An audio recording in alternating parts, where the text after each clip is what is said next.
Welcome to this presentation of the Paper Street Podcast. Welcome to Late to the Party, a program on the Paper Street Pictures Podcast Network. Your hosts for the following are myself, Shawn Talley, and joining me for this, as he traditionally does, he is a fellow member of the Paper Street Pictures production team. The Ringo to my Curly Bill, the Doc Holliday to my Wyatt Earp. To keep with that, the Iceman to my Maverick, the Darkness to my Ghost, the Genius to my Real, the Forever to my Batman, the Bang Bang to my Kiss Kiss. Yes, sorry, apologies. On the heels of actor Val Kilmer's passing, which we will certainly touch on this episode, the Heart to my Thunder, he is Mr. Cameron Burns. How goes it, Cameron Burns?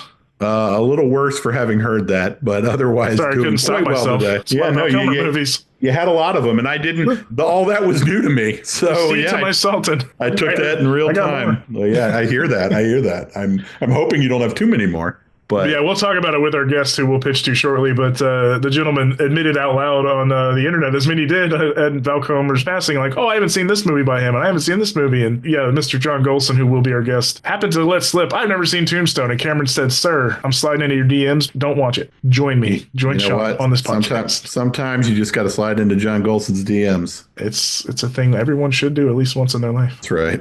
Also, everyone should watch Tombstone at least once in their life, we think. It's a big enough movie, certainly. I would say it's a Western that is as mainstream as Westerns get. We've often heard people say, like, I don't like Westerns, I like that movie, but we'll talk about that shortly. Cameron, as you often do, will you give the quick explainer to what this premise of this program is? Absolutely. So, yeah, normally I just, reach out in a normal way and I don't slide into people's DMs. But there's a lot of people that I know in kind of in and around the film industry that I think are really smart and are very film savvy. And, we just kind of find people that we want to talk to and say, hey, person that we want to talk to, what's like a big ass movie you haven't seen? What's like a big zeitgeisty movie you haven't seen? And inevitably, like Lawrence of Arabia. Yeah. And inevitably they say, yeah, I haven't seen this and that and Lawrence of Arabia.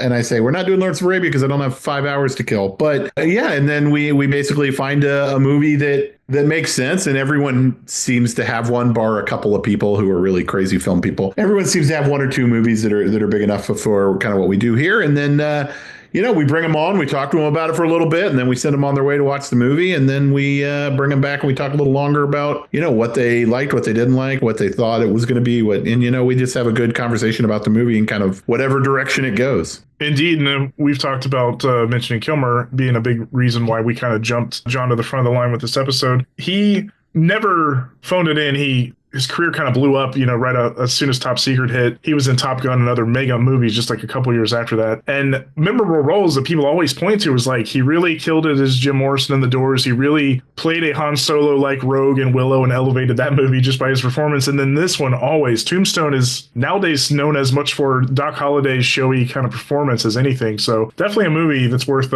being in the list of Late to the Party. Yeah, I think Val Kilmer, not to wax too poetic on Val Kilmer, because we'll get there, but I do think he is one of those guys who is kind of a character actor in a leading man's body, where he was almost, Johnny Depp got this for a while, where he was almost too pretty to do the roles that he kind of really wanted to do. Like I think Brad Pitt is the modern version of that. Yeah, Pitt is too. They gravitate to kind of these fun secondary side characters and less to like the main character. And this is a perfect example of that, where Wyatt Earp and Kurt Russell are kind of the main guy here, but Doc Holliday and Val Kilmer's character Doc Holliday really has some of the best stuff to do. And like, it's why this is one of those movies that always comes up, if for no other reason than just it's always comes up on lists of the best Val Kilmer roles. Like he's just so good. So when we had a chance to do something Val Kilmer related, this just seemed the obvious choice for that reason. Right. And what is your personal relationship with this movie? Is this one that's like, the lines, you've seen it enough, you wouldn't even need to watch it, or have you not caught it in a minute? No, I mean, I haven't caught it in a minute. It's one of those movies, I kind of saw it around the time it came out. I've probably seen it once or twice since, but I doubt I've seen it in the last 10 years. The way you talk about some movies on here, that's low on the Cameron list. You're like, yeah, no, it is. 12 times this last year. No, it's no, ain't nobody got time for that. It's a movie that I like and that I've seen a few times, and I know some of the lines and that are kind of cultural osmosis. But no, I don't. It's not a movie I go back to every year or anything. And it's a movie I saw a couple times when it came out, but I haven't seen it in quite a while, so I'm excited to do it. Indeed. In that segueing vein, John, I believe, has a couple years on us, so he's in the age range. He's like late Gen X. So this was kind of in a prime area for him to have caught in 93. So without further ado, let's have John join us here and ask him exactly why he missed out on Tombstone. Let's do it. Let's grill him.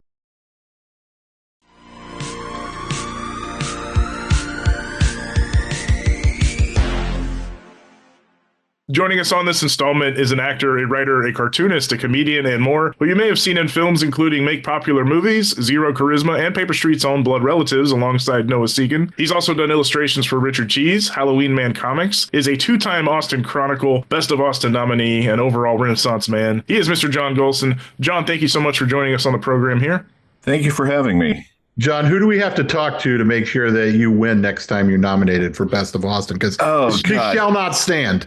So I tell you, when I was I got nominated for Best Comedy Troupe, and we have a performance running in May at the Fallout Theater every Saturday night here in downtown Austin. And the Comedy Troupe was nominated, and I write and direct all of the material. And then the other nomination I got, it was kind of funny. The year that I got nominated, I said, oh, hey, a friend congratulated me. It was like, hey, it's cool you got nominated. I was like, oh, thanks. Yeah, there wasn't, live comedy was just coming out of its shell again after COVID and after lockdown. And I was like, I think we kind of were lucky because we had a Christmas show right as people were coming out of lockdown. And he goes, what are you talking about? And I was like, oh, my Christmas show. I was nominated for Best Comedy Troupe. And he was like, no. I was congratulating you for Best Comic Creator. And I was like, wait, what? What? So I got the Chronicle and I looked, and sure enough, I had a Best of Austin nomination for Best Comic Creator. But at the time, the other nominees included Donnie Cates, who was like the red hot writer at Marvel at the time, right, and Becky Cloonan, who was like the first woman to ever write Batman. And I was like, oh yeah, my goose is cooked. There's no way in hell I'm winning Best Comic Creator up against like two of the hottest for two of the biggest companies. So in order for me to win, probably just like kill the competition. I have two follow-up questions. Okay. What is the name of your comedy troupe for those who don't know? The Voyagers. And the name of our show running in May is Last Voyage of the Voyagers. And second question, did you lose to those bastards at Master Pancake? I know John. We love them. They're not bastards. Yeah, I know John pretty good. I know Owen somewhat. They kind of could dominate that category, Best Comedy Troupe. If you want to take them out, that's entirely up to you. I mean, I think we're going to have to. I don't advocate for it. I just love that you're one of the few people I know who, when that Best of Austin list comes out, you have to scroll to like 3 different categories to see if you're in there. Most everyone else is just if you make it into one, that's a real thrill. But you're just like, all right, now to comedy. All right, now to acting. All right, it's like a whole day of you just scrolling the Best of Austin list. The one reason I was hoping to win, like really, it may be like a one-off thing that I just lucked out that year, but I was really hoping to win because you can then get this banner. You can pay for this great big vinyl banner. And at the time I was living in like a 3rd-story apartment, just a regular ass apartment complex. And I wanted so bad to hang that banner from my balcony. That's the ultimate sign of status. Yeah. I just thought it would be hilarious to see somebody with a big vinyl Best of Austin hanging from their apartment window, but it wasn't in the cards for me that year. We'll see. Right, we'll see. The next time it's going to work out. I can feel we'll put a word into a Richard Whitaker and Company over next time. We'll say, that's right. Can you just nominate him for all the things? And while we're at it, we should get ourselves nominated for something. While we're since we're doing it, but one thing at a time. Shawn, get us back on track. We've already gone radically. One more thing about our very highly nominated guest is this gentleman, John Gholson, has somehow never seen the movie Tombstone. Okay. John, Yes. I mean, look, I know you're a busy man. You dominate many categories, but how did this happen? How have you missed out on Tombstone?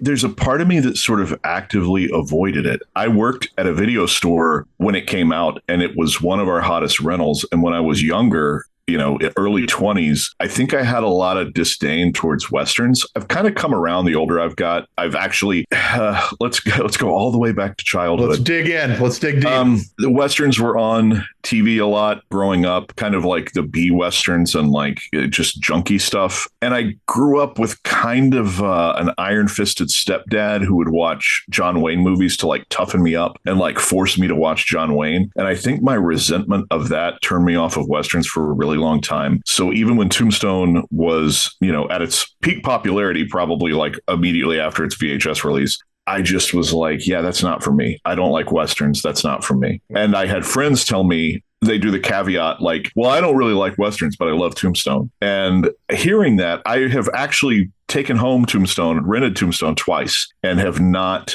I don't think I ever even popped it in. Like, I know for a fact that I've taken it home to watch it and then not watched it.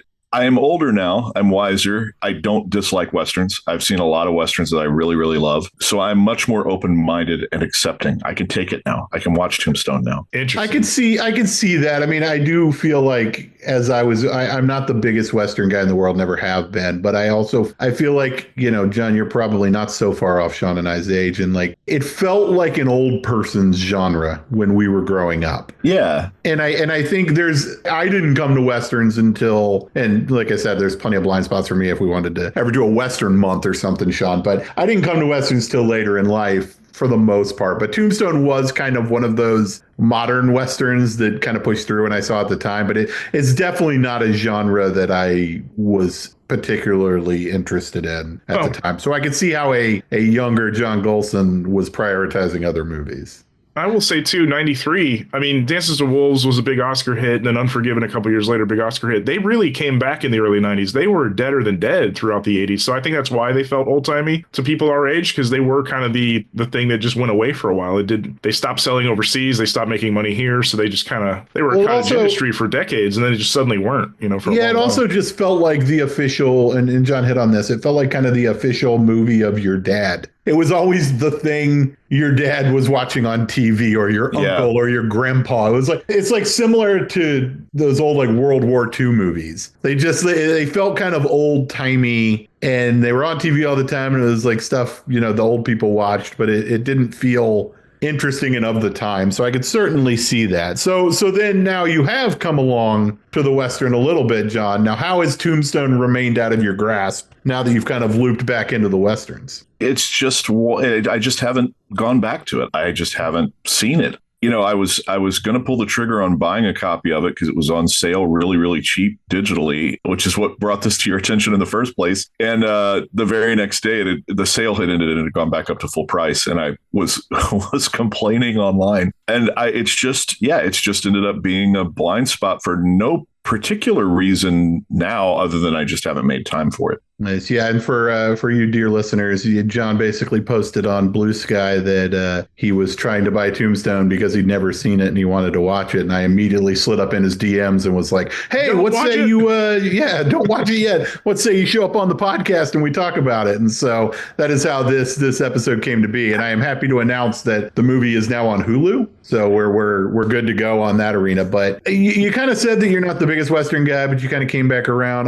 I'm guessing you've seen most of the other kind of seminal Westerns, the Unforgivens, the Butch Cassidy, stuff like that. Are you at least through most of the Mount Rushmore of Westerns? It depends on what you call Mount Rushmore. I did see Unforgiven just this year. Oh, wow. And it was very good. I don't know if you've heard. Yes. Word on the street is Unforgiven is a good movie. That's the rumor. That's the rumor. Yeah.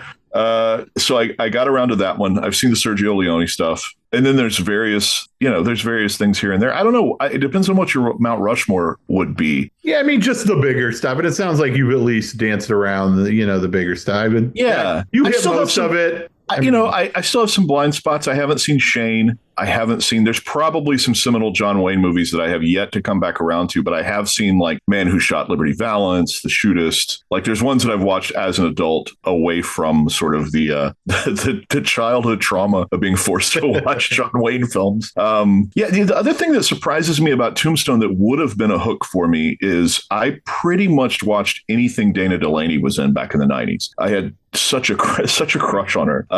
China Beach. Yeah. And I mean, even seeing like crap like Exit to Eden and things like that, it's just like I really like Dana Delaney, so I'm surprised that I didn't seek it out just because I was out of my teens and thought she was hot. Like that's the truth. She is one of those actors that it just lives in a place and time for me. Like Dana Delaney is someone I haven't thought of in years, so now I'm even more excited to go back and watch the movie. So I guess the other question we kind of always hit on here in the pre-record, the open, is do you feel like you have a pretty good idea of what the movie is? Like, how much do you actually know about Tombstone? I assume that it's sort of a story about the gunfight at OK Corral. There's Wyatt Earp rolls into town to solve a problem, and he has some reliable pals with him to help solve this problem. But I don't know enough about the gunfight at OK Corral to even know if that's the one that's associated with Wyatt Earp or no, not. it is. Yeah, you have the right okay.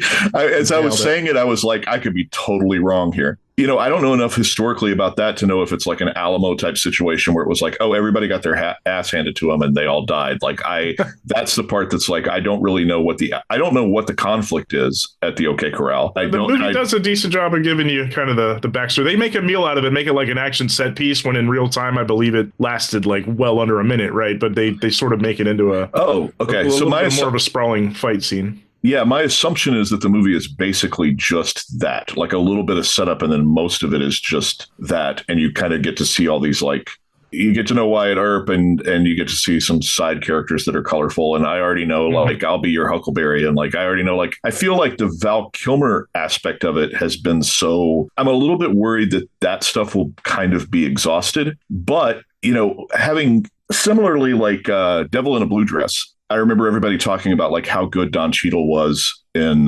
Devil in a Blue Dress. And then when I felt like maybe all the talk about the movie, there was no way he could live up to it. And then when I finally watched Devil in a Blue Dress a couple years ago, Cheadle was as good as I'd heard. And so my hope with Tombstone is that even though I'm really familiar with like, he coughs a lot and he looks freaking terrible. He looks like he's on death's door. He's got the consumption in real life, as Doc Holliday did. And he tells people he wants that he'll be their Huckleberry. I hope that even beyond my awareness of it, that I still walk away going like, oh no, people were right, that he's really, really good in it. Kim, I'll let you speak for it too, but me personally, I think he elevates the movie into another echelon, and he only says that once. It's not like a recurring line throughout the movie. It's like his lines are very memorable. He is very memorable. There's an argument that he bumps the movie up into like another tier. There's a thing with Val Kilmer where he did kind of have a little bit of that character actor and a leading man's body thing. And I think he's a great number 2 on the call sheet. And I think this movie is one of those movies that kind of proves that. Like, obviously, he was a leading man in many things and he was great at it. And he certainly had the skill and the charisma. But like where Val Kilmer seemed to do most of his best work was as kind of the second guy. And I think this is one of those movies, and we'll obviously dig into it more, but I agree. He raises this movie in a cast of just absolute freaking dynamite character actors, whether it's Bill Paxton or Sam Elliott or Powers Booth or Michael Biehn or Thomas Hayden Church or Stephen Lang, or I could go on, but I won't. Like, he is the performance that everybody walks away talking about. I think, like Don Cheadle in Devil in a Blue Dress, who is amazing in that, I think you'll still walk away going, wow, this is one of his best performances and one of his most interesting performances. So, but yeah, it sounds like you have a pretty good idea of kind of what the movie is, which doesn't surprise me given its historical in nature and also very much been in the zeitgeist. So, Shawn, I think we've talked a little bit about the movie. I think we've teed it up pretty nicely. What say we turn John loose and let him finally watch the movie?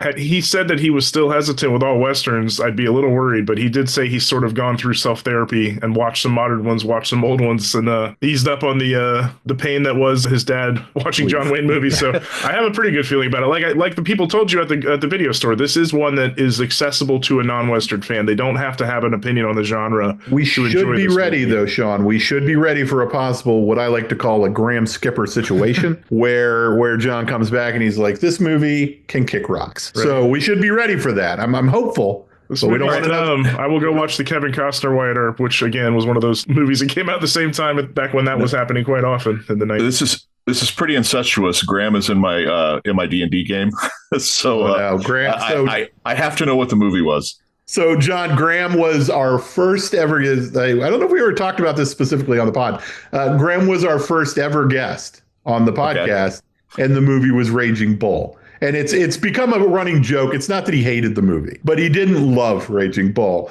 And but it made for a very interesting conversation about the craft and everything. It's a really great episode, but we kind of recorded that one first. And we were just like, I don't know that we can like lead right out of the gate with our first episode, having the person just be like, hey, this classic movie doesn't work for me. And so I think we put it out like third or fourth or whatever. But yeah, the first episode, and really he's probably, and again, he didn't hate Raging Bull. It's become like a running thing. And Graham is amazing and he could have really interesting conversations about any movie, whether he likes it or not. But he's probably the person who butted up most against the movie in the episodes we've done He like his Raging Bull episode is probably the one where the person liked the movie the least. So okay. It's become like a running joke. I call it the Graham Skipper incident. And also just because I love Graham, and any excuse to talk about Graham is a good day. So, but yeah, I don't know that that'll happen. And if it does, you know what? It still makes, that's what I love about this podcast, is it still makes for really interesting conversation, arguably possibly more interesting conversation. Hype, expectation, just time passage, and just what you think a movie might be compared to what it ends up being. Those things can happen. We know that. So yeah, we're not gonna be mad at you if you don't like it. It's definitely one you want to check off due to the Kilmer of it all, and just it being a larger movie that, like you said, still gets quoted. People know the Huckleberry line so well, even 30 years later. So let's send John on his way here, and we will return in just a moment to get his fresh thoughts on the film and much more. So stay tuned.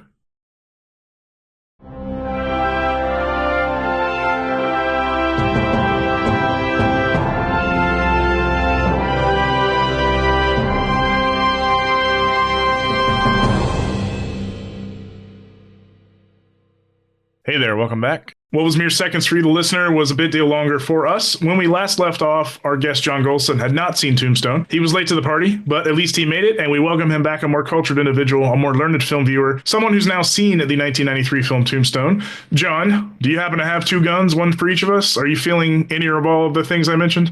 Any film, no matter the quality, will enrich your life in some way, right?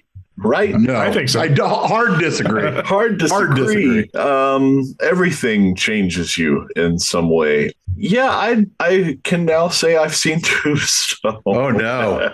Oh no. I think we're in for one, Shawn. I think we're in for a bumpy Before ride. he spills the beans, I did wonder watching this how much of that my like of this movie is nostalgic, because I did watch it at a pretty young age. Oh, sweet Jesus, not you too. No, I like it. No, I'm not coming off of it in any way. I'm saying I wonder how much of it is Goggles. So, John, you can just tell us macro thoughts, just however you want to start it off. Rip the Band-Aid off, John. All right, here we go. So first of all, there's a couple things. First things first. This movie, considering how often I heard it championed by people who were like, I don't even like Westerns and I loved Tombstone, that kind of shocks me, because it's a pretty Western-y Western. Mm-hmm. This is not something revisionist or even particularly modern in approach. It's very much Western. So looking back and thinking back on the people that said that, I'm kind of like, well, maybe you do like Westerns and this was just one that you like, because I don't think it breaks the mold enough for that to be like a real modifier. No, I don't disagree with you, John. Like in watching it back, and it's been a good while since I had seen it. I think what they're saying is it's pretty and has action and has people I recognize. To me, that's probably what they're kind of getting at. Because you're right, it is. I mean, we'll get into this as we go, or we can get into it now. But it is, very in keeping with what actually happened. Sometimes to a fault, probably. It is very historically accurate for what actually happened there. And so, yeah, if you don't like Westerns, this isn't 310 to Yuma or something like that, where it's just like action first, Western second, which is also a movie I really like. But I'm not sure we'll have to find one of those people and throw them on the pod and figure out what they're thinking. Because, yeah, I agree with you. It is kind of a Western person's Western, except for that it has people that they recognize. Yeah, and I think that maybe people speak from the same place that I did at one time, where I was like, oh, I kind of just don't like Westerns, based on, honestly, a lot of syndicated television that I used to watch as a kid, or would just be on, not even watch, but, Have Gun Will Travel and The Rifleman and all these things that were just constantly on in syndication as a kid. And they would eat up, like, the Saturday morning cartoons would end, and then it's like, okay, great, now there's 8 hours of Western reruns until some movie that night. But that, and again, that diet of John Wayne films, I think that most people have probably approached it like me, and they were like, oh, I don't like Westerns. So they finally saw one that they were like, oh, okay. But I think in my head, I was going, oh, it must, I don't know why I didn't think of those people having the same attitude as me. And having seen a bunch of Westerns now, I was just like, maybe if I'd seen this in the 90s and I hadn't watched a lot of Westerns and I still clung to that idea that, like, I don't like Westerns, maybe this I would have been part of that chorus. The other thing about this movie is that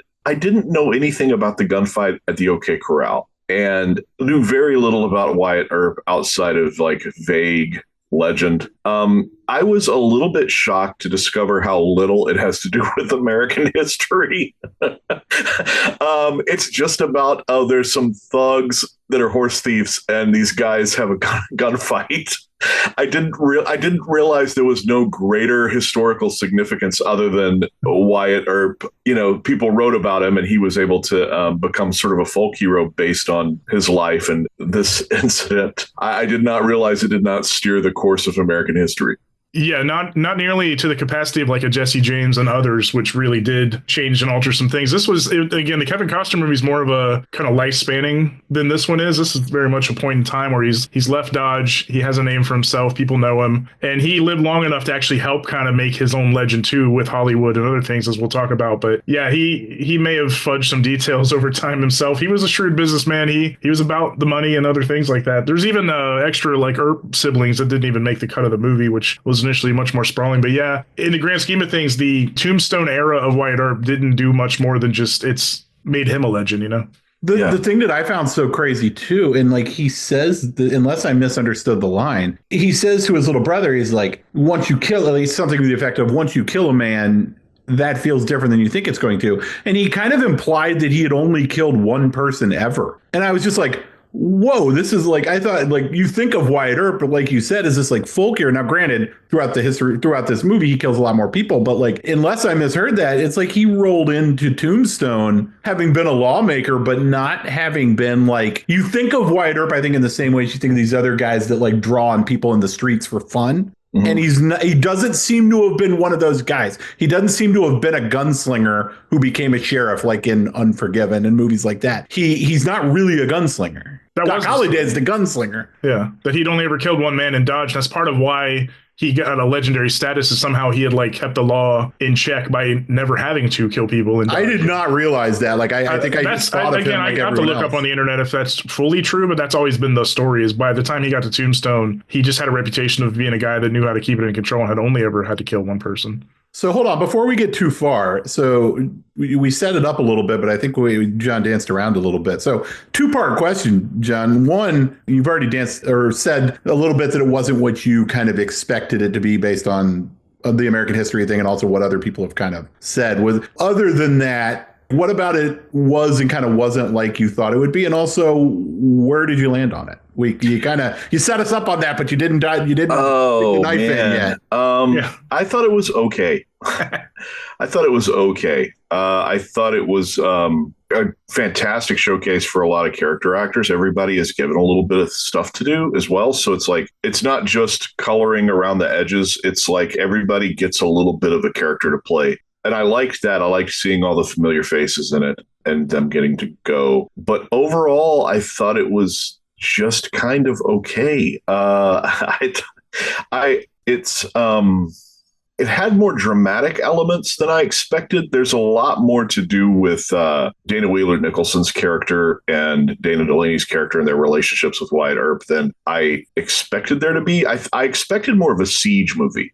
I expected it to have to kind of like follow the structure of a siege movie without knowing a lot about gunfight at OK Corral. I think in my mind's eye, I just pictured it being like a siege. You know, they're a group of guys up against impossible circumstances, and it's like a pressure cooker. And it's not really that. It's got a lot of relationship drama and kind of small bursts of violence that all kind of lead towards the finale. But it wasn't that like contained siege movie that I thought it might be. Yeah, and it, I agree with you. And it's the violence is more kind of scattershot, like you said. It's like it's a weirdly paced movie. I think partially because you think you're getting one thing, but you're actually getting another. But it's like when the showdown at the OK Corral happens, you look up, you're like, wait, there's an hour left in this movie. Like, wait, where? Like things happen in weird times compared to where you think they're going to happen. There's just so much more runway left in the movie after that happens that you're just like, wait, where are we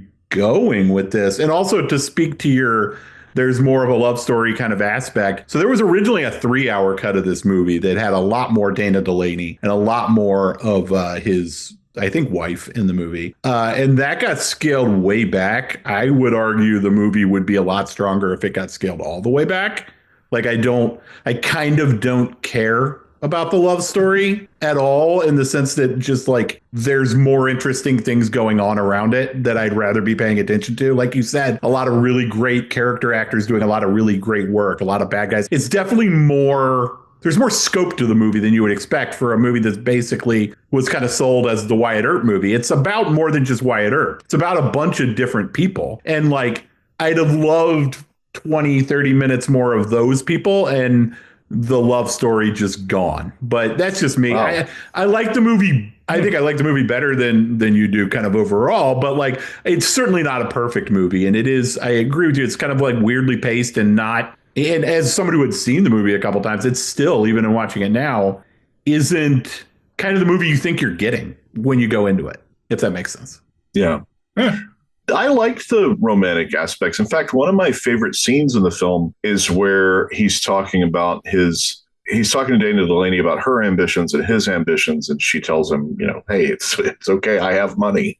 I liked that scene. I liked some of their scenes. And I liked these sort of, there's a little bit of suspense created because he does have this, he enters the picture with this other woman. So there's, even the romance stuff has its own sort of conflict and suspense thread in regards to like, what we expect from our heroes to not like run around on women and that sort of thing. And here you have a case of like, they're trying to illustrate that the person that he's with lacks the ambitions that he does, is content to sit around and take laudanum all day.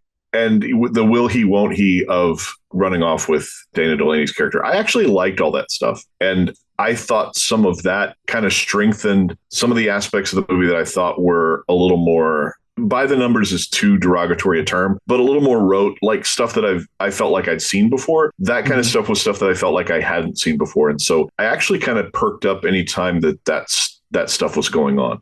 I think there is a bit of a high wire act going on there where you like it's not often you kind of immediately make your lead a potential philanderer. Like, yeah, it's a kind of a weird, and it's not that I don't like that stuff. I guess kind of to put it a better way, I think there's two movies kind of at battle a little bit here. And one is, and I like what you said, where like Dana Delaney, there's a movie about how Wyatt Earp doesn't really know what he wants to be. And so he's kind of chasing his tail from one thing to another. And she represents something that could be what he actually wants, but he doesn't know because he's still chasing the old thing. And like there's like one story that's kind of going in that direction. And there's another kind of story in this movie that's more of like a male friendship, brotherly love thing. And I think those two kind of fly in the face of each other at points. And I think for me, the male friendship, brotherly love stuff works better. And it sounds like for you, it's the opposite. I like all the brotherhood kind of stuff, but I don't know. Yeah, I don't know how I would have felt if more of the romance was removed. I think ultimately, like, the question of did I like it or not is kind of like, it's so hard to talk about films that you think are like pretty good. Yeah, no, I agree with that. And that's kind of where I land on Tombstone, is like, I think in my head, I thought it might be like a B movie that somehow broke out of its prison of being a B movie and was like an A movie just based on how strong it was. And I kind of just was like, no, it's still sort of a B movie. And I liked it. I didn't love it. So I don't want it to come across like I got on here and was like, I didn't like Tombstone at all. It just was a little bit more. It was a little bit more down the middle than I expected. I think that's fair, and I think the love story. I would be interested. To me, the love story feels a little tacked on, and that's probably because a bunch of it got left on the cutting room floor, from the sounds of it. And I wonder if it would have worked better for me if that wasn't the case. It feels like they're kind of fighting to find room for that stuff, while much more important stuff is happening. Like, it's great that you want to have a runoff love affair with Dana Delaney, but not while your brothers are being picked off one by. It felt like kind of weirdly, I don't know, placed. The stuff I wanted more of were the Cowboys. I wanted to see more of I could have used almost equal time with them. I would have liked to seen more about the trouble they were causing before our heroes show up. I would have liked to have seen more stuff with them, because that group of actors is just as interesting as our core group of heroes. And I kind of wish if I had any particular like armchair quarterback wish, it's that I almost wish that there was an even split between the good guys and the bad guys. Yeah, I was shocked on the rewatch to see that sequence in the beginning that establishes them was much longer than I remembered, of the showing that group and how they took out the groom and the father and everybody and kind of establishing them. I kind of see both sides of what you guys are saying. Because it was trimmed down, it almost feels like not as interesting. I would say maybe the women characters don't have as much meat on the bone either. They're not as interesting by nature because they're not, the over the top villains and they're not the main heroes. So they do kind of feel short ended in that way. But yeah, I actually, the balance didn't bother me like when they did cut back to it. Yeah, I think the Dana Delaney character is interesting in that I'm not sure that's a character we see very often, where she is kind of a woman who knows what she wants and kind of doesn't care if she cracks a few eggs to get it and makes people. So like her character was really interesting. I think the other female characters were very, very short shifted. They had nothing to do but be opium addicts or Well, the other two be the wife. Really characters, yeah. Yeah, but so it's not that the Dana Delaney character I thought was really interesting. I just think like how she slots into the movie in this movie. Look, the 3-hour version may have, felt longer, but felt a lot cleaner on that storyline. For me, it's just like there's so much going on that's life or death that having this kind of weird side story where we're riding horses and it just felt somewhat tonally out of place for me. They make it work because they're really good actors. And it's not that I hate that stuff. And again, I really like this movie. But I do, like, to me, that is the stuff that I could use less of. And I 100% agree with John in the sense that I would love to have more of the Cowboys. I think you're 100% right that those characters are every bit as interesting kind of across the board. Like, they're not stock bad guys. They really are interesting and charismatic and have their own stuff to do. And I'd have been fine with another half an hour of those guys. Yeah. We talked about this on recent episodes, including Fargo, but the nature of Hollywood right now is that to the point of that massive sprawling cut, this would get converted into like an 8-episode show today if they wrote it out. And, it'd be like a prestige show that Taylor Sheridan would do or something. And you would get more of all of that, the bad guys, the girls, everything. Yeah, and it could maybe use it. That might be the better version of it. And I say that as someone who really does love the movie, and some of it being, 1993 goggles, but also I do think it's good. I do think there's a lot it has going for it. I think it's a weird thing to say, kind of across the board. I think the performances are all pretty great, while also saying that Val Kilmer is acting circles around every single one of them. Like, he's so good and so showy in this. like his role is just like, it's like he has all the good parts. They saved all the good stuff for him. Yeah. Did that bother you, John? Because you mentioned in the pre-watch that you had a worry that maybe the Huckleberry thing was said over and over, that he might be too flashy. But how did you take to his performance, which has gained such popularity? Oh, God. It's impossible to remove the impression that I have from the reality of the film. I wish that I had seen this earlier to better answer this question with any kind of, all I can tell you is like, here, we are 30 something years later, and the reputation of it did not sit like an 800-pound gorilla in the film like I thought that it would. I thought that it would be so showy or so impressive that it would overshadow everything else in the film. It was more like, out of every one of the side characters, he was the most interesting and the most fun to return to. But it wasn't to the degree that he or his performance overtook the movie, which is where my imagination probably was. I think the reason for that, and I think you hit on this earlier, I think the reason for that is because there's a lot of other people with flair in this movie. Michael Biehn has flair. Powers Booth has flair. Stephen Lang has flair. And so he's not the only person kind of doing what he's doing. He's just kind of has the best of it. There's like, it's weird. Like, everybody's really good and kind of in their lane, but there's like layers of how out there people go. You've got these guys that like, kind of like Paxton and Sam Elliott, who are kind of straight down the middle cowboy. And then you've got people like Michael Biehn and that are doing a little more. And then there's like, yeah, it's like, whatever you're looking for, we've got a version of it. But it somehow still kind of fits together in like a weird way. Yeah.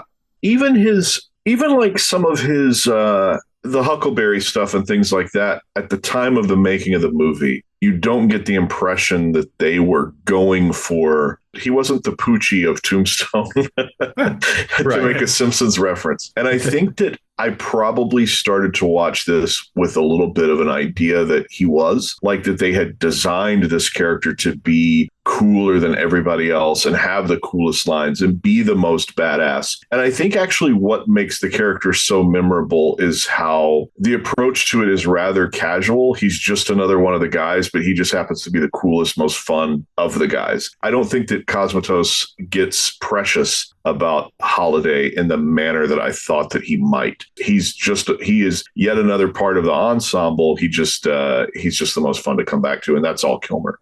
Right. So funny how decades of just hearing stuff, cultural osmosis, can sort of play with your brain that way. That's why it's always interesting when people go back to these movies that they may have missed from their youth or just from when it was like a cultural phenomenon. But yeah, he was not. Yeah, like the Huckleberry line wasn't like the trailer button or anything like that. It just gained into steam over the years for sure. It was not like they primed the movie around like, check out this amazing secondary character. Yeah, look how clever we are. Everyone, come look how clever we are. They definitely didn't sell it that way, but it's kind of interesting since we're talking about the performances. It's like Kurt Russell is good here, doing what Kurt Russell does as like a Western guy, but he's a little, I don't even know if flat is the right word as the lead. Stiff. He just isn't as stiff. But they kind of call that out. Like Wyatt, I guess, kind of was just a stoic guy. Yeah, he's just less interesting than a lot of the people around him, which I guess isn't bad necessarily, but I guess it'd be worse if this was the movie Wyatt Earp and it was more about his life, because it's Tombstone and he's the main character, but he's not the be all end all. It kind of works. But yeah, he's very kind of straightforward and down the middle, and not one of the 4 or 5 performances I would single out as being really interesting. And so, which is kind of weird. It's like the bad, there is a little bit of the bad guys have more interesting stuff to do here, you know? And so I do think there's a interesting version of this where we spend more time with them being bad. I mean, that's a little bit of what Unforgiven is to some degree, but it is funny that Russell is just he's kind of the anchor by which everyone else kind of works off of. So he's doing some heavy lifting, but if you were to ask me to start naming my favorite performances in the movie, we might be here a minute before we get to Kurt Russell. Yeah, he gets to yell late in the game when it all builds up to a head. But we've kind of danced around this in a few ways, but let's just run down a few. We are here partly because John admitted to the public he'd not seen this movie, and fresh off of Val Kilmer's passing. Val Kilmer, the star of the show in many ways, he becomes a friend of the show. He gains friend of the show status, as Cameron and I joke about anytime an actor's appeared in more than one movie we cover. He had done Heat, and now he's done this one, but we're also joined by 2 Titanic alums, friend of the show now, Billy Zane, and friend of the show. And do you mean Titanic alums as in their talent or their movie, or both? They were both. They were in the movie, and now they're in this movie. So both Kilmer, Paxton, and Billy Zane gained friend of the show status. Let's say that. Welcome to the party, gang. It's becoming quite the eclectic list. I went and looked at the list, and you've got people like Robert De Niro sharing spots with like Corey Feldman and Billy Zane. It's a weird eclectic list. The mom of the 80s. Yeah, but I mean, we've touched on, so Sam Elliott, Bill Paxton as the brothers. They omitted some of the sisters from the movie. Again, the sprawling aspect got whittled down a good bit. But Val Kilmer, in case John does not know this, I don't know how much research he did, but before he was considered, Willem Dafoe was the actual choice for this movie. And it's not been fully confirmed, but the word was at the time that he had just come off of Last Temptation of Christ and was controversial at that moment. And Buena Vista Pictures, the distributor under the Disney umbrella, reportedly said they'd pull out of the deal if Dafoe was cast. So fun fact there, Kilmer and Adam West have both played Batman. They've also both played Doc Holliday. West actually played him in the TV show Lawman way back in the day, which predates his own Batman. Which may have been one of those shows that colored John's hatred of Westerns. One of those mini background TV on a Saturday. Maybe so. Yeah. Willem Dafoe would have been great in that role. You kind of couldn't screw that up. Like, I think Dafoe would have been a little different, but Dafoe has that similar Kilmer quality where he can kind of choose scenery, and I don't know that it would have been all that different. Not to tangent, but you tell me if either of you agree with this. I think he was a good actor until the mid-90s, and now he is a great actor, Willem Dafoe. I think he truly, like, you watch Streets of Fire and other stuff, I don't think his early movies were over the top great, but I do think nowadays he is truly great. I think Last Temptation of Christ is amazing. Yeah. And I think Dafoe is great in Platoon. Like, that's okay. That's true. That was later. Yeah, you're right. No, I guess Streets of Fire like colored my perception of him early on as a little bit over the top and just out there. But no, you are correct. He's done a few even back then. He's got that Nick Cage thing where he can be weird and not bad. I don't think he's ever bad, similar to Nick Cage, but he can be weird and kind of I don't know. He can have roles that don't land for I didn't even mean to sound demeaning to him. I just think he's upped his game a notch in the past 10, 15 years as well. I think that's probably fair. He's super comfortable. I think he's really comfortable in his own skin and the choices he makes as an actor. He's reached a place where on his own sort of professional journey where now he's, there's moments of fearlessness throughout his career, but he's reached a place now where he's absolutely 100% fearless. And you see directors coming back to him movie after movie now too, which says a lot about an actor, obviously. But I didn't mean to make it sound like he's not always been good. Like I said, Streets of Fire's burned in my brain a little bit where I don't think that performance was a 10. That's all. My takeaway from this podcast is that John hates Tombstone and you hate Willem Dafoe. And I hate ladies. Get the ladies out of my movie. They bored me. So we all hate something, Cameron. That's true. Fair. Other leads, Powers Booth, we mentioned Michael Biehn. This role was originally offered to Mickey Rourke, who turned it down. A guy, again, who probably could have done every bit that Michael Biehn did. Also, we should probably talk about like kind of the bigger thing here where like originally Kevin Jarre, who wrote this and was kind of hot at the moment, he had written First Blood Part 2, Glory, Judgment Night. He was hot at the moment. He was supposed to direct this and then kind of fell behind. They realized he was in over his head and they brought in Cosmatos, but by all accounts, Kurt Russell directed this movie by most accounts, and Cosmatos was just kind of the face while Russell was kind of doing it behind the scenes. That almost cost the movie one of its better performances in Michael Biehn, who was really good friends with Kevin Jarre and was going to leave the movie before everyone kind of talked him into sticking around. But there was some tumultuousness here where this isn't just a movie that Cosmatos was on from the beginning. Yeah. Kevin Jarre was directing. He got in over his head. He got replaced by a studio guy in Cosmatos who he had worked with before on First Blood. And then there was some behind the scenes stuff where Michael Biehn was upset and Kurt Russell was kind of pulling the strings. And basically Russell has come out and flat out said that he basically directed the movie, and Val Kilmer and other actors have said, yeah, that's correct. So, which is interesting because Michael Biehn, of all people, said he never directed me, and then a couple of other supports. So that's why there's a bit of conflict in how much did he do. But it sounds like he did some for sure. Yeah, so there's definitely a poltergeist who directed this movie quality to the film. I'm usually not the tangent guy, but Kevin Jarre, if his name is Jarre, that is news to me because I've always called the composer Maurice Jarre, and that is his stepdad, the famous composer of Lawrence of Arabia, Dr. Zhivago, and more. His mom married Maurice Jarre, and I've always called him Jarre. John, did you know his name to be Jarre? Maurice Jarre? I don't know that I've ever said it out loud. Same. I could be wrong. Cameron was saying that with such confidence. I'm like, has my whole life been a lie? It's like Shawn. In the movie The Holiday, we all learned how to say Ennio Morricone's name properly when Jack Black finally said it out loud. We're like, oh, that's how you say that name. Shawn, I have the unearned confidence of the straight white man. And so I just throw shit out there like I know what I'm talking about, and then sometimes it's true. Well, we talked at the top, actually, before we watched that, yes, both Cosmatos, notable for, he was not very prolific, Rambo First Blood Part 2, Cobra, Leviathan. He'd done a couple movies throughout the 70s. Fun fact, we mentioned Nick Cage. Did you know that Panos Cosmatos is his son, and he wrote and directed Mandy? Oh. Nepo baby. I did not know that Panos was a Nepo baby. I did not know that either. Correctly, too. I've heard people add a SH sound to the end, like Panosh. Oh, that I'll allow it. But Cameron, I don't know the that official that's the case. Unearned confidence with White Man. I've always thought it was Panos Cosmatos, but I might be wrong. But yeah, Jarre himself wrote Judgment Night, The Devil's Own. Can we talk about Judgment Night for a second? I love that movie, and it should be remade. That is a movie that is ripe to be remade. Like Judgment Night is such a modern version of that for sure.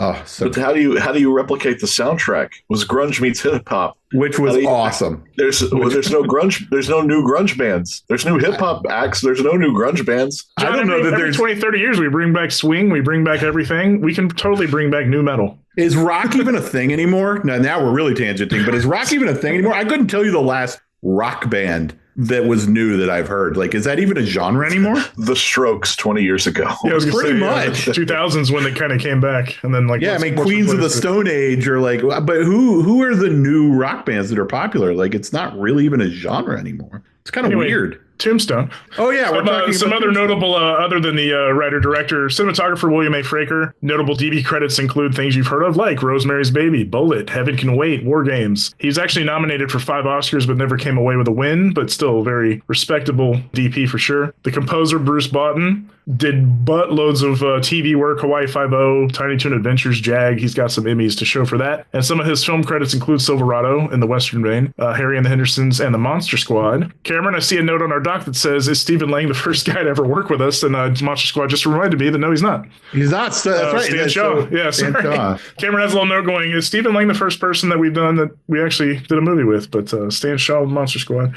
Stephen Lang is interesting. He, I don't think I had an awareness of who the man was until Avatar, to be completely honest with you. Yeah. Even though I was a movie fan like for years and years. And it's crazy how much stuff he had a full ass career before Avatar. And I don't know how I missed him. I mean, it's nuts to me to go back and watch all this stuff and be like, oh, there's Stephen Lang again. How did I not read that this was the same guy? Yeah. I think if you're watching it and then you know him from Avatar, it'd take you a few minutes, but like that guy's really familiar, but he's kind of buried in the hair and the beard and the whole thing. He was truly one of those character actors that they were so good that you didn't even connect that they were the guy from the other thing. Like he's just one of those guys. And it wasn't until Avatar and then what's the other one? Don't Breathe. Yeah. Like those two kind of back to back made him more of a star. And now I think people are going back and going, oh, this guy's had like a full-fledged career. You should That's also crazy. check him out in Paper Street's own Lucky McKee film, Old Man, on Hulu now.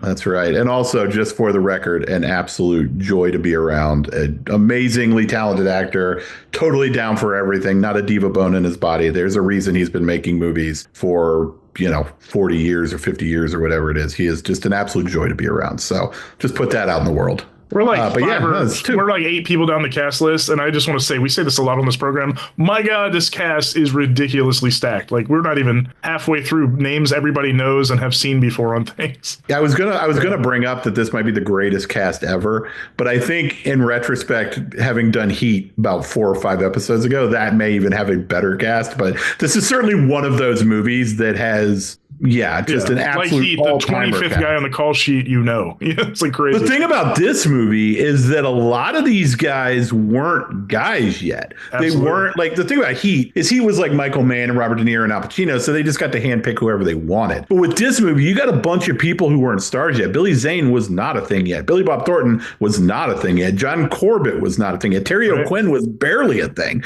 Like you have some really, really good actors. Thomas Hayden Church wasn't really a thing. Like, so there's like a combination of it was a great cast in '93 that has aged like a fine wine. Yeah, Oscar nominees and winners nowadays, like Hayden Church for Sideways Later, and then Billy Bob won for Sling Blade. He was certainly an unknown in this, and I did see a note that he ad-libbed all his insults. They told him just, quote, be a bully, and that was him just talking crap to all the people at the card table. I don't know where John landed on this, but I didn't love that scene only because it felt like too over the top. It felt like he went from being the baddest dude in this town to, oh, shucks, you're Wyatt Earp. Oh, geez. Like very quickly. Yeah. The way they set it up was he came into town like a night prior, and everybody's like, well, why is that one, saloon not doing well? It's like, well, there's one asshole in there. And, before the Earps came to town, maybe they weren't as confrontational. I think it was really just to establish Wyatt and how shrewd he was and how he like took a piece of the business by kicking the guy out. But I know what you mean. It was tonally a little different than the rest.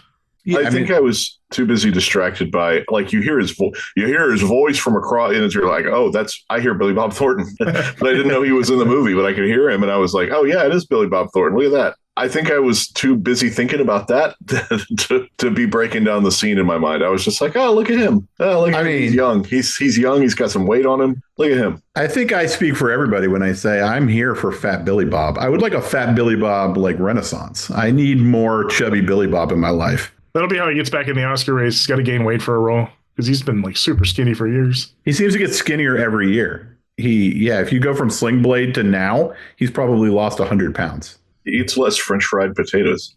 Oh, love it. John coming in with the We haven't even mentioned Michael Rooker, who he'd been around obviously with Henry and other things, but he's like, again, some guy that's like 20th on the call sheet, but you're like, that's Michael Rooker. He is very much in the same vein as what John was just talking about Stephen Lang is. That's a guy that before The Walking Dead, I don't think a lot of people would have been able to tell you what his name was. And he had made tons of great stuff. And now you look back and you're like, oh, of course, that's Michael Rooker. But like Mallrats, let's be honest. Some of us nerds. I do love him. And Henry Portrait for the Serial Killer for us psychos out there. The guy that tripped me up was Indian Charlie, who's the guy with a little side mustache that's part of the Cowboys gang. He ended up being a character actor in tons of B movies, but then has recurrings on like SVU and the Wire. He was Bondus on the Wire. He ended up being like a heavy set bald guy that played a lot of Italian type roles. Yeah. But Thomas Arana, I don't know how to say his last name. Cameron, the official White Man Confidence, can fix my pronunciation. Yeah, you recognize him as the bad guy in The Bodyguard. He's in LA Confidential. He's in Gladiator. Frank Stallone shows up in this movie. You mentioned John Corbett. Okay, like Frank Stallone was the one. Frank Stallone doesn't have a great reputation as an actor, right? But he's perfectly fine in this. Like he's totally solid, holds his own. He doesn't, I got to say, I think the person who somehow impressed me the most was Frank Stallone. He was not a, Can we clip that? Do we do that on this podcast? Yeah, Can we clip that? I'll save that for the end. If you talk about somebody that's been like most recently, his credits are like Tim and Eric and stuff like that. So to see him legit playing, it's not like the biggest role, but it's good enough to let you know that he's capable. Like whatever joke people make about Sly Stallone's family, like Frank was fine. Frank was rock solid in this. No, he was good. He was good. I mean, I had no issue with him. I spent the whole, probably about a third of the movie trying to figure out where, and I still don't know the answer, but where I knew the guy who plays, fake in name only Sheriff Behan, who is the actor John Tenney. I now know from our rundown sheet, but I've never seen The Closer, which apparently he's on. I recognized him. And I had no idea. I still have no idea what from. But he's also the only top line cast that I was like, who is that guy? Everyone else I just kind of already knew. And I spent the whole movie going, well, he's got a big part in this. He's got to be somebody. Where do I know this guy from? Piggybacking one of your other notes, Cam, adamant George Cosmatos was about all details. He also made sure everybody had real facial hair. Behan's the only guy with a fake mustache in the whole entire movie. Wait a second. Where did you read that? That is not my intel said that everyone had. Oh, no. He had to slap one on because of a role he was doing at the time. Ah, okay. Everybody else, though, he said all the lightning in the background was real. All of the facial hair was real. That's shocking. That's on the commentary. I remember that from the commentary back in the day. That lightning stuff, that must have wasted so much footage, so much actual film back then to get all that lightning. With so much film rolled to get that lightning. Cosmatos was trying to make like the epic of epics, it sounds like, and he had to get reined in many ways. Well, if you're making an epic, you could do worse than Charlton Heston and Robert Mitchum. What a segue. Well, thank you. Heston is associated with epics. I always forget he shows up in this movie until I'm watching. I'm like, oh, there he is. Yeah, it draws into focus the gag from the second Wayne's World. Yes, where it's like, oh, we need a good actor right about now, and they bring Charlton Heston out. I was like, oh, this was that I've gag in Wayne's scene. So much over the years. I was like that gag ended up, I guess, was kind of timely, right? Because I think Wayne's World 2 is like 93 or 94, right? I believe part 1 was 92. Wayne's World is 92. Wayne's World 2 is 93. Okay, wow, same year. That's back when Hollywood would make a movie that was a hit, and like 8 months later, boom, here comes the sequel. It's out. Like they now there's no more screwing around waiting for 10 years. And we remember those fondly. Think about every 10-year later sequel, Anchorman, Zoolander. They don't work because everything changes. The world changes, the comedy changes, all of it. Yeah, you got to jump while it's hot. Yeah, agree. Especially in comedy. Like comedy, the comedy world changes. I don't think I can remember a time where a sequel came to a comedy movie like 10, 12, 15 years later that it actually worked. The world moves on. Comedy moves on. Now my brain is going because I'm like, oh, is there anything that's comedy? The Coming to America sequel was okay, but I don't think we've ever gotten an all timer that way. Yeah. Not when they take 8 to 10 plus years with the comedies. Like, I know legacy sequels are all the rage these days, but yeah, the comedy ones do not often work.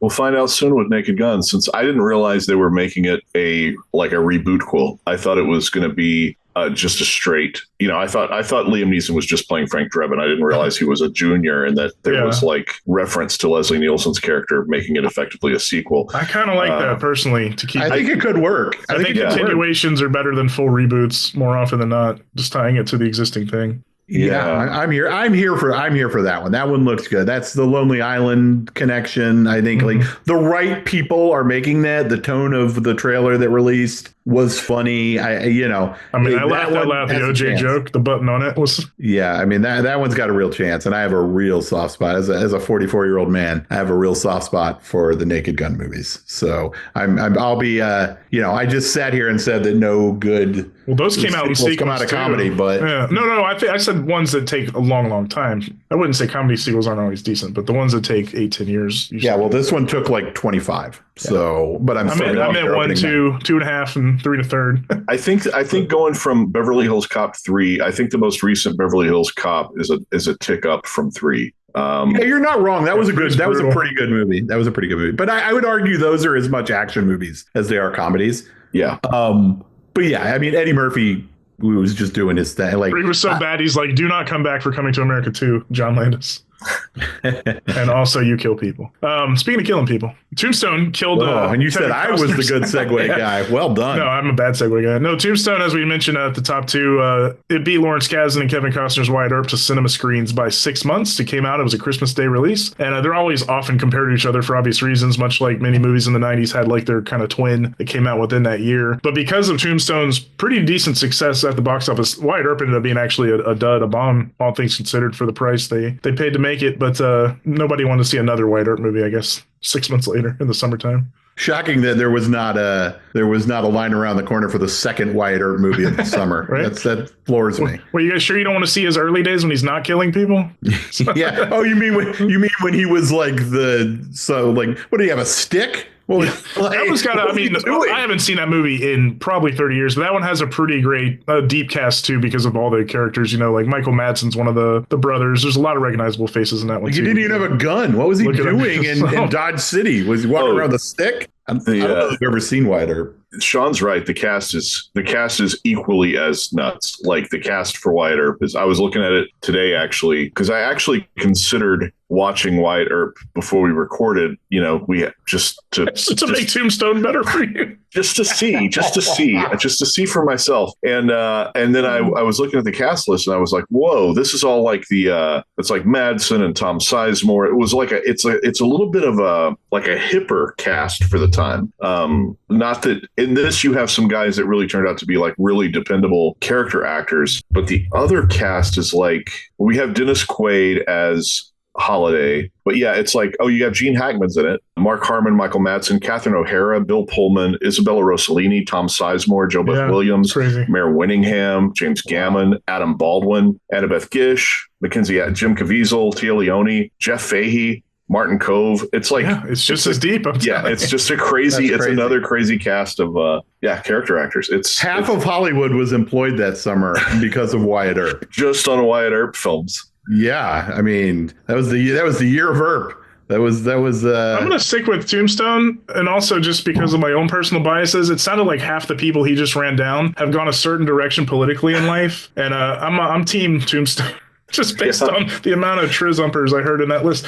Anyway, one thing that I think is a fun little nod was the opening montage in this movie features the old-time image of the cowboy firing directly at the camera. I think some film nerds know that comes from the 1903 film The Great Train Robbery, one of the earliest narrative American movies and westerns, I believe. But the image of the bandit firing, it's kind of been referenced all throughout film history, including the end of Goodfellas, they sort of pay homage to. And the further Hollywood connections, we mentioned this, but Wyatt Earp himself did move to Hollywood in 1915, ended up making a living as a consultant for multiple early westerns, was friends with John Ford, was friends with Henry Carey, both of whom were like pioneers of the genre before it really exploded. And, legends become whatever, but John Wayne himself claimed to have met Earp once and led him to modeling his signature way of walking to resemble the famous cowboy again.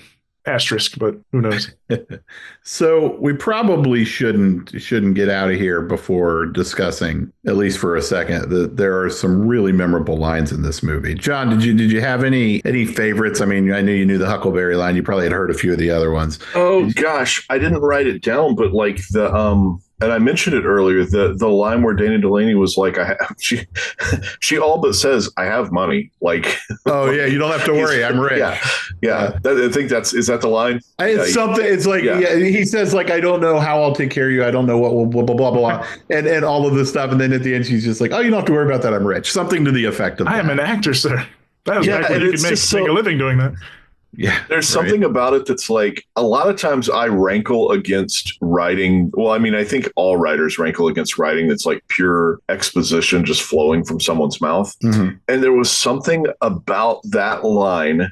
It was concise. It was a nice button for the scene. It gave exposition in a way that was super tidy. Like she didn't belabor it. She didn't tell this long ass story about like her investments. It was so simple. And like the line exists to kind of cap the scene. And I just thought it was such a very efficient, almost like Occam's razor, what's the simplest solution kind of line. And that moment, for some reason, I liked it as, and I think it tickled my writer brain a little bit, because I was like, oh, that's really succinct and it does a lot of work. It closes the scene. It conveys something about her character, conveys something about his character. It's a little expositional, but it's in and out. It's so quick. And I think it kind of delighted my writer brain. Similarly to that, like everyone loves the Huckleberry line. Everybody loves the I'm bringing hell with me and all that. But like, the line that I really liked, because it tells you so much about the character,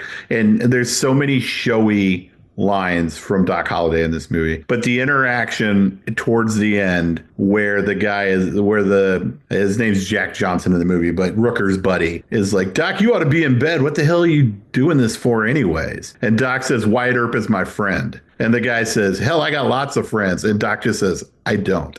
Was such a perfect line. Like, he's got all these funny, showy lines, but like, that is the movie. Like, that is the movie in one singular line. Like, this is why Doc does the things he does. He's like, this is my friend, and if I die, so fine, cool. Yep. Like, I love that line. Like, he has showier, funnier lines, like you're probably seeing double. He pulls the second gun and says, okay, good, one for both of you. Like, there's like stuff like that. But I like you said, the ones that really do character work are the ones that I think are great. That's a good one. A fun story. He says you're a daisy if you do at one point during the shootout at the OK Corral. That actually happened. That is a historically accurate piece of dialogue taken from a newscast or a news report of the time. And so Doc was the, I guess, kind of actually was this guy. Like, he said that while everyone was holding guns on each operator. other. Yeah, he was a smooth operator back then. But I also thought, another line that isn't really a famous line, but I thought spoke very well about the character, this time from Wyatt Earp, was when he was kind of talking about what he's trying to do with his fresh start. And what his brother asked him, doesn't that give you a guilty conscience? And he said, I already got a guilty conscience. I might as well get the money too. And I thought that was like a really good line that kind of summed his character up in a very kind of concise way. That was a good line. You know what? I changed my mind. I think I love it. We got him. We're not here to convince you one way or the other. No, we're happy. Yeah, we just want to talk about it. You can Graham Skipper us all day. He can watch it in 5 years and be like, soften on it. It happens. It happens to the best of us. It's funny. Certain movies when I was younger. It's funny too, because and it does, I guess, show you kind of nostalgia glasses and stuff. Because a lot of what John, all of what John's saying is the reason he thinks the movie's just kind of middle of the road. I don't disagree with necessarily. You know what I mean? And I do think it's far from a perfect movie. I think its highs are high, and but there is a decent amount of stock Western stuff. So it's not it's certainly not a perfect movie. It's not, what do we do? Fargo last episode where I said it is a perfect movie, and I stand by that. But Fargo's so good. Yeah, there's John's we missed it by one. I should have known that. How dare I see Fargo? But Tombstone is a fun movie, and I think it's a good movie, but it's not a perfect movie.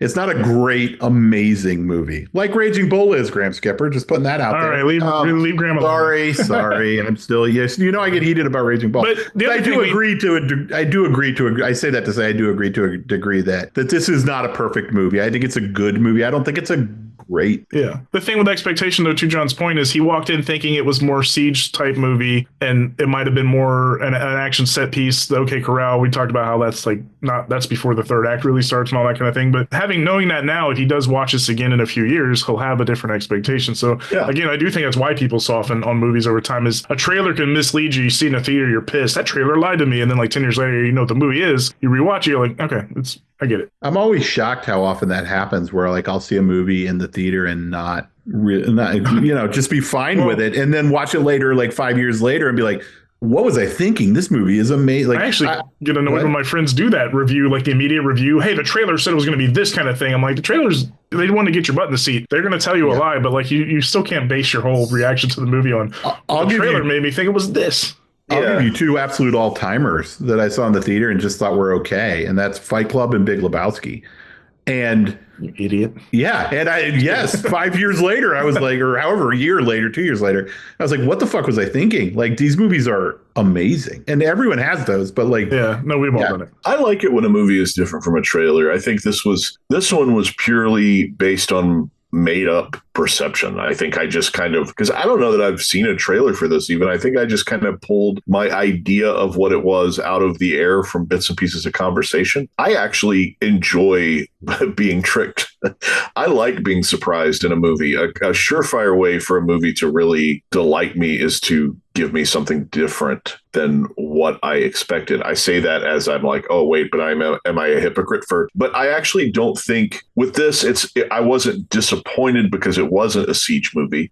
It was just not a siege movie. It was different, and actually the things that were really different. So I'm not a hypocrite. The things that were really different were the stuff that delighted me. Like I didn't know about it was going to have like little bits of romantic drama in it, and those were the pieces that I was like, oh, cool. Whereas the rest of it, I was like, okay, this is more or less what I expected. Not quite, but more or less. So I kind of like when movies zig when I think they're going to zag. That's me. Yeah, I mean, there's nothing worse than going into a movie and walking out an hour and a half later and going, oh, that was pretty much the trailer. Like, yeah. Oh God, like, there's so many of those nowadays. Yeah, many of those nowadays. I wish we would get. I wish we would get back to the 70s and 80s where the trailers were like one scene from the beginning of the movie and that's it, and like not a slideshow of the actual movie. It just does, like, I don't need it. In the theater, you're kind of forced. Although I will get my snacks during that 15 minutes of trailers.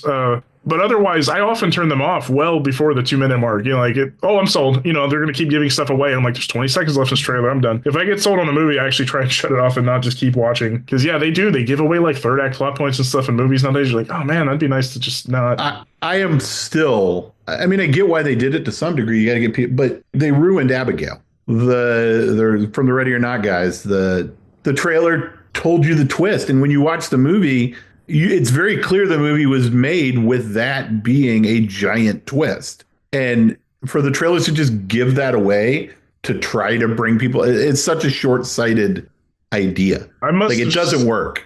Yeah, I think I've seen this on the DVD and it just stuck with me because I remember listening to the commentary too. But to John's point about this trailer, I do remember the trailer. It was one of those trailers where they shot additional footage of the 4 guys walking toward the corral that is not the actual footage in the movie. It was one of those kind where like they did a little special additional footage for it. So it was like, did you watch the closing credits? Because there's like 2 minutes of them walking. That's true. You know what? Shoot, I wonder if it is the same as the closing credits now that I think about it. Because you're right, they are walking. But I remember the trailer being like kind of focused on that. So it did set it up as an action movie. I do think it qualifies as an action movie as Westerns go. It certainly has a few big set pieces in it. I do want to say one more thing. Speaking of that, like as much as they streamlined it down from Cosmatos' grand 5-hour epic, the Vendetta ride, which is the third act, was actually pretty accurate to the sequence of events, although they streamlined it down because I think the real timeline was several months, if not a year, of them chasing cowboys across the Southwest. But the only real dramatic license the screenwriter took was Doc killing Johnny Ringo, who in real life was found with a bullet in his head, but there's like zero evidence that Holiday or Wyatt himself had anything to do with it, because I think they weren't in the right time and place. But, you know, that's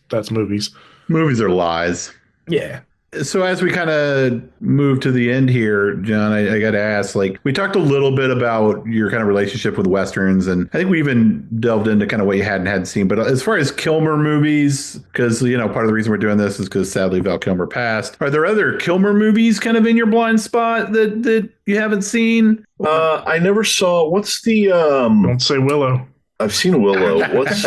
What's the one with Graham Greene about the murder on the reservations? Thunderheart. I haven't, as far as starring stuff goes, I haven't seen Thunderheart. Other than that, I think I've pretty much seen all of his. You know, there's bits and pieces of stuff like Salt and Sea and things like that. But as far as like the majors, I think I've seen Top Secret and Real Genius and Top Gun and now this Batman. Kiss Kiss Bang Bang. Kiss Kiss Bang Bang. Yeah, I think The Doors. I'm just thinking of the memorable roles he did. Yeah, The Doors. Yeah, I think I haven't seen his entire filmography. I haven't seen a lot of his stuff from the early 2000s. You haven't seen those. No one has seen. You haven't seen those weird movies he and Francis Ford Coppola ran off and made in secret and never came out, and you're just like, wait, what is this? Like, oh yeah, I never saw Betwixt. I did see Alexander. Sadly, I saw Alexander. Yes, I think you will. I will never say. I will never say. Sadly, it's like an inch away from camp. Like it's just almost camp. I'm going to say this: centimeter. A centimeter away. It's not an inch. It's like even closer. And I'm sorry, not to be too much of a dude bro on your show, but Rosario Dawson in Alexander is absolutely smoking hot. I am so sorry, and I never do that. Like, don't apologize. Anybody that follows me on social media, I'm not one to objectify, but holy hell. I will second that, and I will say 25th Hour was the one that did it for me. I had seen her in Kids. I had seen her as a young lady. I was a fan early on. 25th Hour, she was smoking hot, and I do love that movie. And I've been a fan of hers pretty much ever since. Yeah, but no, I think I got my Val Kilmer's in. I think I. What about one more I want to bring up, and this is a movie a lot of people haven't seen. So, but I think he is quite good in, and I think is an underrated movie. Have either of you or both of you guys seen Spartan? I have seen Spartan. Yeah, the David Mamet movie. I have not seen Spartan. That might be that would be a fun one to give. I mean, it's in the grand pantheon of Kilmer, it's not towards the top, but that's a fun kind of David Mamet interesting movie that I thought he was quite good in. That's not Gary. I've seen like a lot of Mamet movies one time, like same. Heist and that one and Spanish Prisoner and stuff like that. I love The Spanish Prisoner. Sorry, now we're really sidetracked. Sorry, I cut John off too. No. I was just going to say, I wish I'd seen Real Genius when it came out. Like it was not part. I mean, I'm Gen X, so it would have been right in my wheelhouse. Especially as a kid, I liked teen movies because it's sort of like wish fulfillment or like fantasy because they're all just a little bit older than you are, so it looks really exciting and really cool. And I would have really liked Real Genius. We were sort of a weird science household, and I didn't watch that or My Science Project I didn't watch Real Genius or My Science Project until about a year ago. Now, My Science Project, it was pretty rough, but Real Genius was pretty dang good, and I probably would have really, really loved it back when I was like 10. I still liked it a lot, but I wish it's rare that I come across a movie where I was like, God, I wish this had kind of glommed onto me because it might have ended up being one of my favorite movies had I seen it at a really young age. Final tangent before we let John go and plug some stuff, but we've had that struggle during the pandemic. We revisited a lot of 80s movies, and some we still think hold up, and you show somebody cold like Summer School, still blessed. I think it's a fun movie. My God, I love that movie. That's a blind spot. There are ones that in my head were like way better in my brain, like Better Off Dead and a couple of the Corey's movies. I try to show my wife that. I know, but that's the point about Real Genius. If you didn't watch it as a kid in some capacity or as a teen, and you show it to somebody today, you start to see some of the seams. You start to see some of the, there's a few movies that just didn't hit the same. Better Off Dead is amazing. I shouldn't have used that one, actually. It was this. There was a different Cusack movie that I This is a pro Savage Steve Holland podcast. Yeah, no, I actually I like Better Off Dead. Thank you, Cameron. I like that. John, did I hear in there, John, that you had not seen Summer School? I have never seen Summer School. Whoa! Welcome back next year. You'll be a returning. I'm ready for it. I'll hold off Summer School until you guys tell me to watch it. I can see that being a movie that gets by people. It's certainly not, a humongously popular movie, but for that era, for what it is, that's a really fun movie. A really Carl Reiner movie. Mark Harmon, double Mark Harmon shout out today. Yeah, we got Mark Harmon in there a couple times. Courtney Thorne-Smith. Yeah. Courtney Thorne-Smith in that. Anyway, we talked about Kilmer blind spots. I know you caught up on some Westerns over the years. Do you have any other major ones? I'm trying to remember what you hit us with as your biggest couple of movies. Or did you just say Tombstone? No, we didn't come to him the right way. We didn't come to him the right way where I asked. So he may have giant blind spots, but all we know is we ran into his DMs and said, don't watch it, come to the podcast. It's funny, it's great to be on the show. Tombstone is now the 4th movie I've ever watched. I love it in my entire life. So, and the other ones were all Val Kilmer movies. They were the ones I just mentioned. Yeah, it was Real Genius. It was only the movies I mentioned on the show. It's the only point of references I had. Well, Lawrence of Arabia is the one Cameron makes the recurring joke about. Have you seen Lawrence of Arabia? No, but I have the 4K. God damn it. John, let me tell you. We've told it. The guests have heard this, but no one's still listening at this point. Every time I reach out to someone and I'm like, hey, we'd love to have you on the podcast. What are some of your blind spots? They inevitably say movie X, movie Y, and Lawrence of Arabia. One of the 4 or 5 they give us. Every single time. For years and years and years, the one that would get the most shock was always Saving Private Ryan. And people would just be floored that I hadn't seen Saving Private Ryan. And I finally saw Saving Private Ryan. And I was like, oh, I don't know that I have any shocking blind spots like I used to. I have little things here and there where it's like Tombstone, where it's like, oh, you've never seen Tombstone? Like how, like one of those, like, how have you missed it? But not one where it's like, what's wrong with you? Yeah. Not like a Jurassic Park sized movie where you're like, no, I just didn't care. Yeah. No, all good. We have to ask everybody though. And then finally, please, is there anything you can plug or promote that you can talk about right now, or anything you want to direct people to, website, social media, anything? So if you are listening and you are in the Austin area, I have a sketch comedy show running the first 4 Saturdays in May at Fallout Theater. It's called The Last Voyage of the Voyagers. Other than that, I have some things cooking that I just can't really talk about yet. I was hoping that we would come back and I could, and I'm still limited. So yeah, that'll give me another reason to watch Summer School, as I can come back on and say, hey, I did those things a year ago. Follow John on Blue Sky, where you will hear first about these things as they become a thing. Don't watch Summer School until we reconvene with you. I'm in a short called Don't Buy the Liverwurst that is making its debut at the Comedy Film Festival in Austin the last weekend in April. They have screenings at AFS, and they have screenings at the Galaxy Highland here in Austin. And then that short will start to make the festival rounds throughout the rest of the year. Very cool. Yeah, and anything with John Gholson is worth the price of admission. I can speak to that. Indeed. He is a wonderful actor and a very funny man. John, we appreciate you taking the time and Graham skippering us for. I knew it was coming. I knew it was coming. Skipper is only like like a quarter skipper. Yeah, it's probably skipper. Yeah, you're probably more like a half skipper, but like I appreciate more like that. A shuffle. It wasn't even like a hop. So no, we got it, John. We appreciate it, John. We love having you on, and hopefully we'll do it one of these days with Summer School. That would be a lot of fun. Yeah. Thank you, guys. Keep that one in the back pocket for next year. I will. Right. I will continue to not see it. Right. That's all I ask, John. It's hard work. It's hard work, but I'll try. We'll be sure to link to your screenings at the fest for Austin folks if they can make it in the show notes at paperstreetpodcast.com. But yeah, again, as Cameron said, thank you so much for the time, and thank you for being our Huckleberry. Oh, what a way to go out. Wah, wah. Frederick fucking Chopin. That was another good line. Frederick Chopin. Both Chopin and Doc Holliday both died of tuberculosis. I read that in my research, but it didn't make the pod. Is John still here? Yeah, John's still here. I see him. Bye, John. No, you're good. You're good. All right, John. We appreciate it. Me. Thanks, guys. I'll talk to you later. Thanks, John. Talk soon. Thanks. Bye.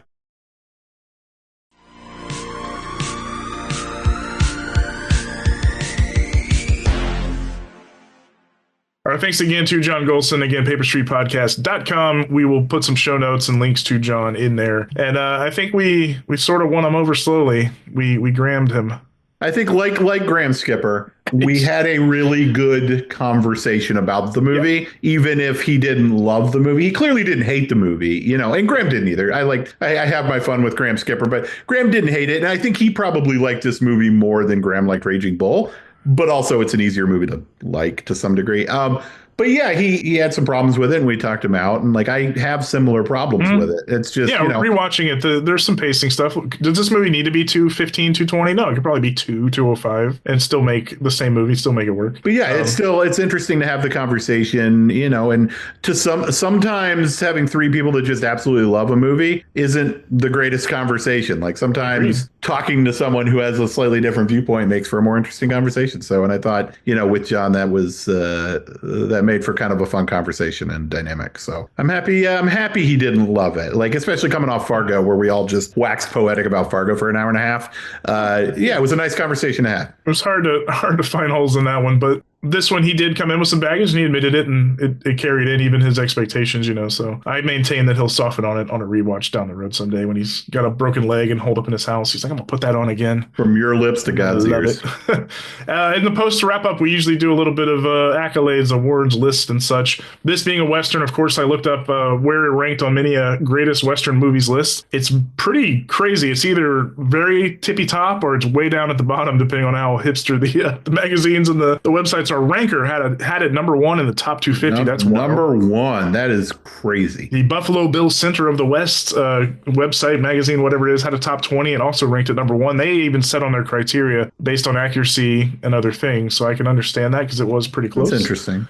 Esquire magazine had a top 28. They gave it number 2 behind Unforgiven. I mean, Cowboys and wow, a lot Indians of love. A lot of love. Wait, Cowboys and Indians magazine. Did you get that off my coffee table? I didn't know that was a thing, but they had a top 100 where they ranked at 24. Paste Magazine's top 100, they ranked at 60. IndieWire's top 100, 93. Ooh. Slant Magazine's top 100, 99. No love. And then Empire Magazine had a top 15 where it was unranked. Stacker's 50 Best, it was unranked. Vulture's 50 Best, it was unranked. A lot of times they were mentioning, you know, My Daughter Clementine and some others that did kind of cover the OK Corral stuff. You wouldn't see this not on a list where Wyatt Earp was on a list. It was more just they stuck to classics or, you know, closer to the big heyday of Westerns. But yeah. I would say I probably land closer to Cowboys and Indians magazine, where, which I don't know what that says about me, but like context quotes for the end. Number 24 probably sounds the most right to me. I think number 1 and number 2 on a list of Westerns. I can't get there with stuff like Unforgiven and The Searchers. And it's hard to not put a few John Fords, a few of the better John Waynes, and you know, in those top Shane and movies like that. Like I can't get there with that in the top 2. But I also don't see it as like 93 or 99. I think it deserves more love than that. So somewhere between number 24 on the Cowboys and Indians magazine and number 60 in Paste magazine is probably where I land. But you would think Cameron is getting paid by the Graham Skipper and Cowboys and Indians magazine mentions for this episode. Every time I say Cowboys and Indians magazine, I get another $20. So right. That's our that's going to be our first sponsor, Cowboys and Indians magazine. They're even still in existence. Who knows? I was just Googling.